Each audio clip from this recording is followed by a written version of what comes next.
വേണ്ട, മിണ്ടരുത് നീ. നീ എന്റെ ഫ്രണ്ട് ആണെന്ന് പറയാൻ പോലും I feel ashamed.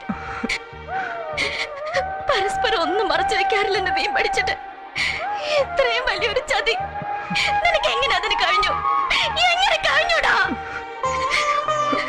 ഒരു സൂചന എപ്പോഴെങ്കിലും തന്നിരുന്നെങ്കിൽ ഞാനിങ്ങനെ വിട്ടുവേഷം കേട്ടുമായിരുന്നു. ഒരു വാക്ക് എന്തെങ്കിലും പറഞ്ഞിരുന്നെങ്കിൽ ഇതൊക്കെ സംഭവിക്കുമായിരുന്നോ? പ്രകാശിനോട് എന്താ മറുപടി പറയണ്ടേന്ന് 1000 വട്ടം ചോദിച്ചില്ല ഞാൻ. അപ്പൊ പറഞ്ഞൂടായിരുന്നോ നിനക്ക്? പക്ഷെ ഡാഡിയെ കാണാൻ പോകാഞ്ഞതിന് അന്ന് എന്തുമാത്രം ഞാൻ നിന്നെ ശകാരിച്ചു.